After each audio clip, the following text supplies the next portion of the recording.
You're in trouble. What the hell does that mean? No money? What? I better call this guy. Got a call from the corporate office in Sioux City, Iowa, and they're saying I need to stop cursing so Apparently it's hurting my views and I need to watch my potty mouth. As of today, I'm at 900 or so subscribers. So subscribe if you aren't already. Make sure to hit the like button and share with your friends and family. Enough of that stuff. Today I'm going to rebuild my custom power panel to make room for the amps that are going to power the stereo system. Not really looking forward to that, but what I am looking forward to is the new head unit that's going to get installed. We'll get to that sexy stuff later.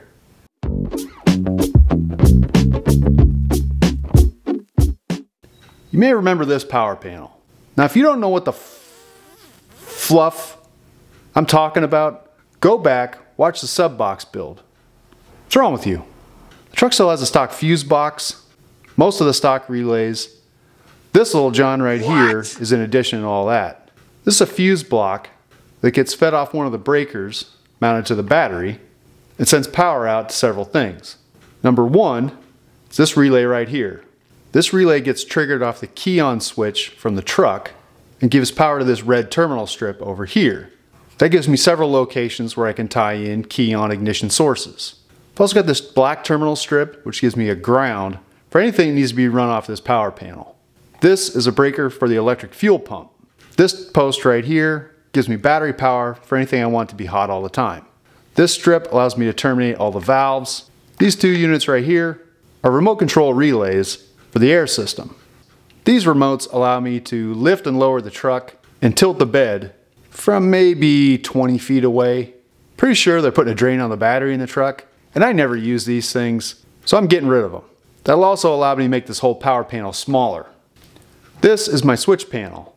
It's got front up and down, rear up and down, bed up and down, and 4 corners.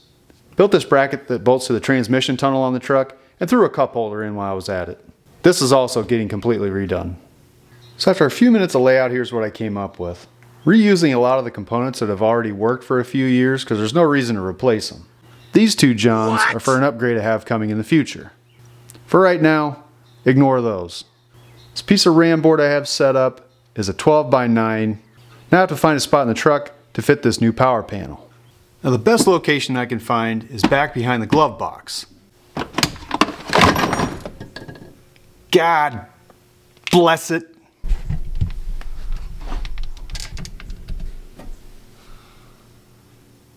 Now when I took this truck apart, there's some glove box clips that would have kept this thing from dumping like that. But somewhere along the way I lost the clips. I really got to find a set of those things.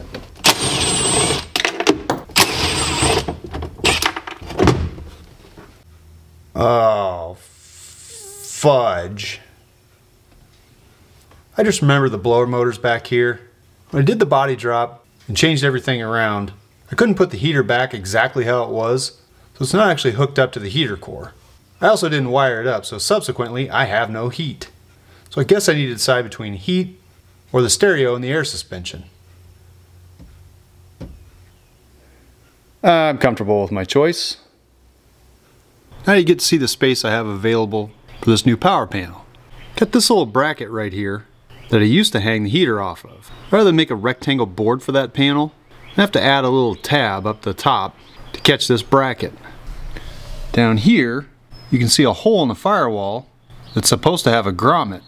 I guess I forgot all about this grommet because all last summer, this thing was pouring heat into the interior, and I couldn't figure out where it was coming from. Now this is the bracket that bolted to the truck. Now it sits on top of the heater like this, and those 2 gold screws go right through this bracket to support the top of the heater. And speaking of things I forgot, I had cobbled together the ductwork to go from this blower motor over to the heater core. This conglomerated mess is 2 pieces that I cut off of each end and then screwed them internally and wrapped the outside in duct tape. Ductwork, duct tape, makes sense. And this whole crime was hidden up underneath the dash and I didn't even remember it was there.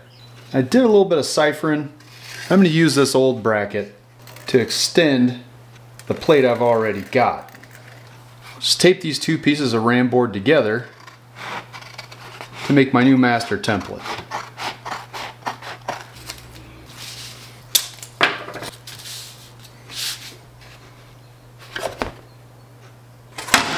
Here's what I'm going to make the new power panel out of. 1/4 inch ABS. I'm abandoning the whole cutting board thing for now. Not that I regret it. Not that I was wrong. I just wanted to try something new.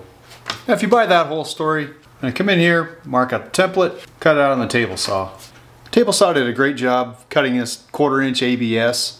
Now, I'm going to turn this baby around backwards, locate the old bracket you used to hold the heater, and center punch to mark where to drill. For those of you who may not know, my superpower is making brackets out of junk. Maybe it's not so super, but it's a power anyway. What the fluff do you want for free on YouTube? This 1/4 inch ABS is pretty stiff, but I do want to give it some support down here at the bottom. I got just a plan for that. So I use the heat gun to bend up some 1/4 inch ABS. Clamp that in place to cool down. Marked out an existing hole I had from the heater mount, then made a bolting plate out of a couple of rib nuts to tie the whole thing together. Marked the holes out with a transfer punch and drove it all together with some 1/4 20 screws. Got everything laid out. Since the panel grew a little bit, I've got more room, which obviously is nice. All this stuff is essentially going to get screwed right to this ABS. I'll come in, make some holes wherever it makes sense so I can pass the wiring through from the back. I'll have to relabel the fuse panel. I also countersunk these holes just so things could lay flat on top of them. Alright, so there's the mostly finished panel. Everything's screwed in place. Some of the interconnect wiring installed. Done basically as far as I can get it. There's a big redo of the air system coming up, so I don't have any of that wiring run yet. So that's about as far as I'm going to get it at this point. Actually, I better see if the glove box still fits. Wouldn't that suck? Of course it still works. Personally, I was never worried.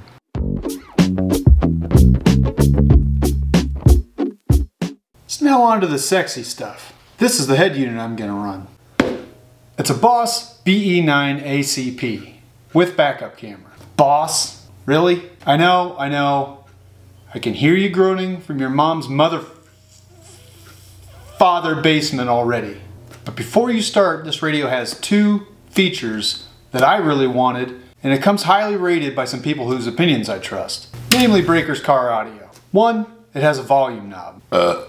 2, it has Android Auto. 3, it has high voltage RCAs. 4, it has a useful built-in EQ. 5, I don't give a flip. So to kick this thing off, gonna get the old radio out of the truck. Now here's the unit I'm replacing. I trust the old Pioneer 6000 NEX. It's got satellite, Bluetooth, some other features, a pretty good EQ, but it's just out of date.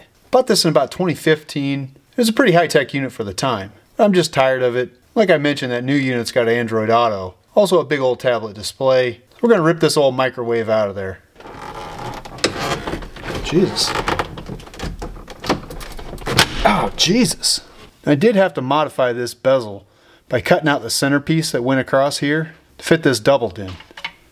Now to wire the new radio in this old school truck, I'm going old school for the installation. And that could only mean a Metra wiring harness. If you were doing this stuff in the 80s, 90s, probably even the early 2000s, Metra should be very familiar to you. They're probably the most common solution for wiring harnesses. These little plugs snap into your factory wiring and extend it out to some flying leads so you can install it into your radio.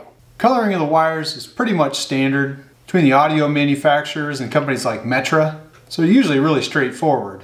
However, on my truck there's some weird stuff going on. Let me show you. So here's the deal.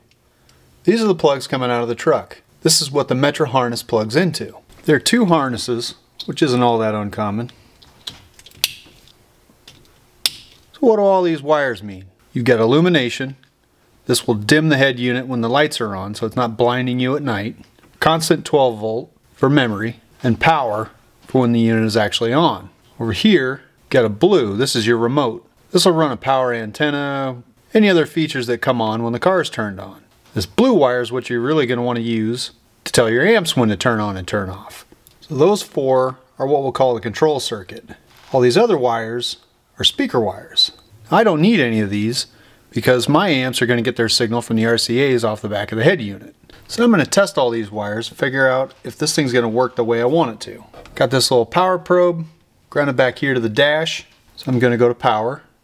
I see nothing. Go to illumination. Nothing. Go to memory. She lights up. That's good. Means that memory circuit's working.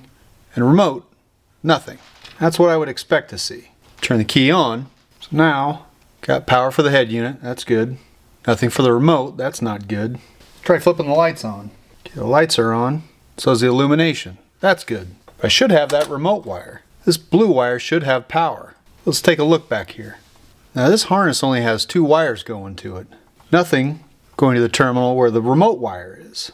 But when I look back here, I see this wire. It's blue. Let's see if there's any power on it. No power. Let's see what happens when I turn the key on. It lights up. That remote wire doesn't come all the way up to this harness. I have no idea why that is, but that means I got to get that wire all the way up here to this harness in the port where this remote wire comes out. Since I don't need these speaker wires, I'm going to get rid of some of them as well. Let's get this Metro harness out of here, back over to the bench. We'll do some pinning. I've got these 2 harnesses. This small one has some speaker wires in it and the remote wire only. And the big one has all the control stuff I need and some speaker wires. You notice anything missing? If you guessed a ground wire, you're correct. So here's what I'm going to do. I'm going to de-pin these 2 harnesses. I'm going to take this remote lead out of the small harness, stick it in the big harness, get all the speaker wires out of the big harness, and on the truck side, I'll route that remote wire up to the big harness and bring a ground from the power panel over to this harness also. That means I'll only need this big plug. No speaker wires, no second harness, clean and simple. Right? Probably. I've struggled with de-pinning in the past. Luckily for me, this one's pretty straightforward. You can see easily what's going on in there. Stick a pick or something like that down in there, pry it back, pull out the wire. So that's the remote out. Small plug, no thanks. Now, I'm going to pull these speaker leads out of the big harness. Come on.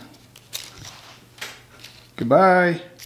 No more. And good night. So now, all I've got is constant battery power, keep memory on the radio, dimmer to dim the head unit, and power for the unit. I'm just going to pick a spot I like for the remote wire. Right there looks good and clicks right in place.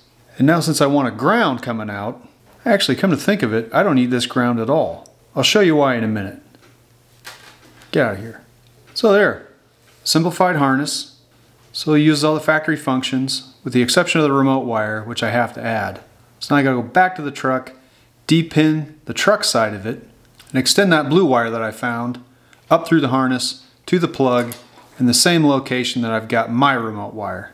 And you're not gonna believe me, but the big harness on the truck side already has that port empty that I chose for the remote wire on the radio side. Fiddling with these things, I did figure out how to get these leads out. It's not quite so easy. Get underneath, pry it down, pop that baby right out. Like I told you, take out all these speaker wires, get them up out of my face, make room for my harness to go in. Ooh, that's still hot. Let's go kill power. Of course this one's gonna fight me. Ah, gotcha. So now that should be everything that I need for my radio. So this can go off to the side so it doesn't confuse me. That leaves me with these 3 wires. Got a black and blue, black and red, a black and yellow. These already have this fancy little terminal on the end that I need for the truck side harness. And since I know they're speaker wires and I don't need them, I'm going to use this black and blue wire as a sacrificial piece so I can have that little plug that I want so bad. I'm just going to cut this thing off back here by the blue wire with this stupid little plug on it that's actually my remote wire and extend it all the way up here to the harness, plug it in, and have a remote wire go into my head unit. What could go wrong?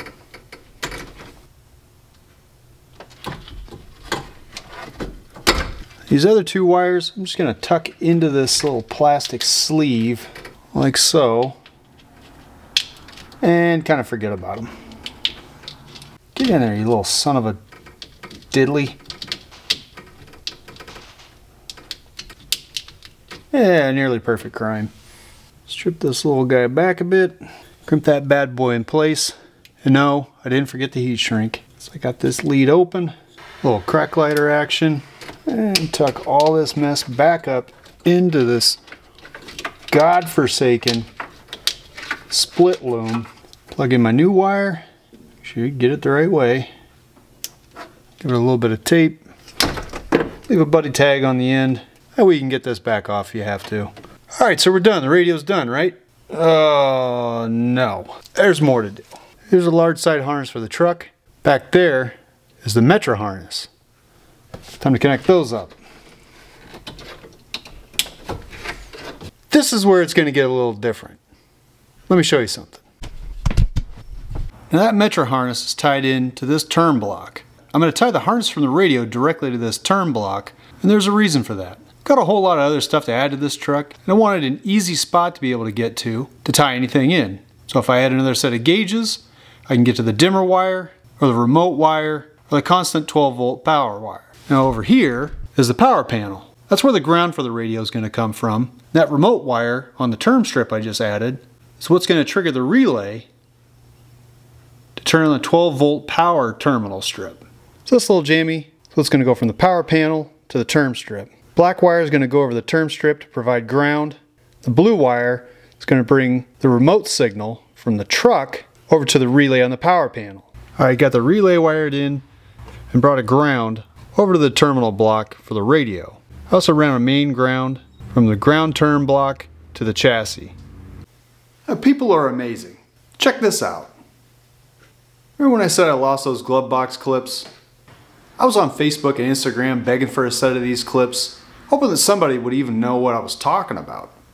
Then Nick Edson from way over in Louisiana reached out and told me he had a set. He sent them to me free of charge and wouldn't even accept payment. That's got to be one of the kindest things I've seen anybody do in a little while. So thanks, Nick, I really appreciate it.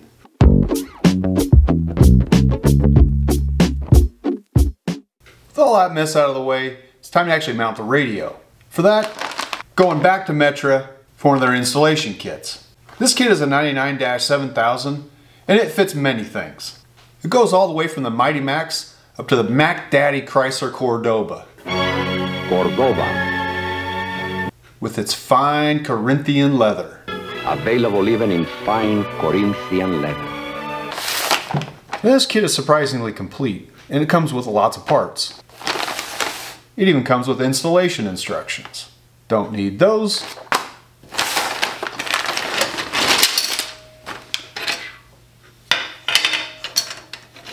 What the? Disconnect the wiring.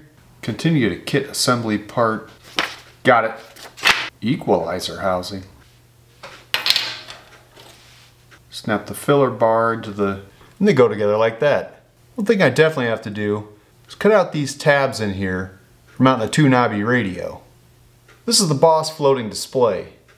It's got the swivel joint back here that's pretty tight, but it allows you to position the screen down, up, left, right. It's also got height adjustment.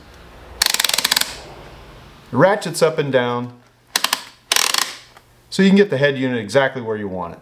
Let's take this over the truck and see how it fits together. So first things first, the radio goes in. I'll put the trim panel in. And finally the screen. Well, that works out way better than I expected. This is with the screen in its lowest setting. It's actually worried about clearance to the heater controls right here. Now, obviously I don't have heat, but I do have a plan for this area. You'll see that in a later video. Suppose I better test the shifter too. First gear, fifth gear, so that's nice. I cannot express how excited I am to have a volume knob. Another nice feature about this Boss head unit, especially since the screen is so big, is it releases super easy. All you have to do is reach back behind, press these two buttons, and the screen releases. Now obviously this is a unit that doesn't play CDs. In the old Pioneer I tried listening to some CDs. I'm just spoiled by Android Auto. So if you must, you can reject my old school status. But I don't give a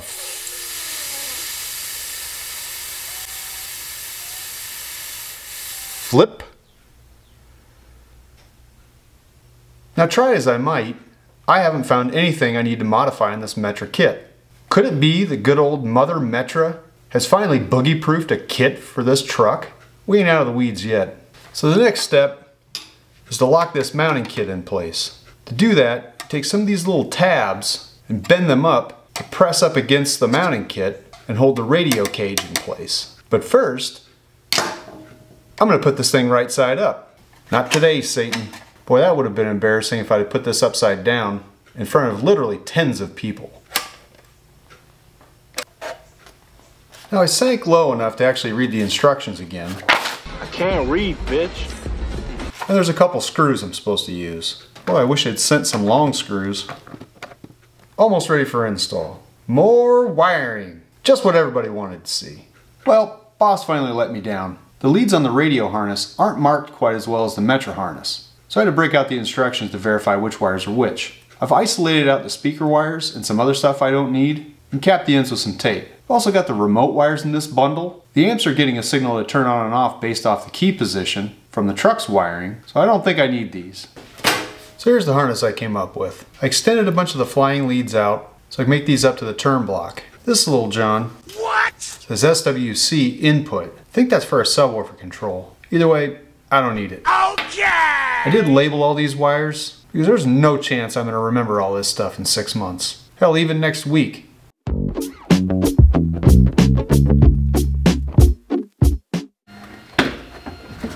I decided to route the microphone up through the A-pillar. Since it mounts with adhesive, I had to clean the windshield really well and make sure it sticks.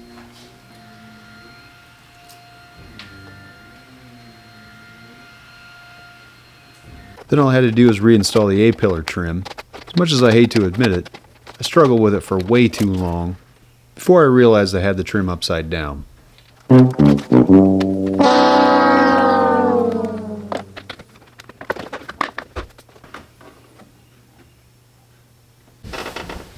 After that, I could get the mounting chassis in place,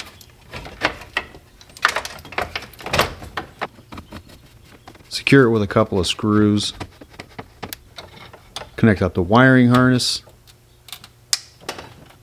the microphone, stab the RCAs in, and slide the radio in place. Got a new radio trim panel off eBay for like 50 bucks delivered. And finally, snap the screen in place and give it a test run. So there you go. Radio's in, everything seems to be working. Got all the RCAs done, microphones in, got the power panel in.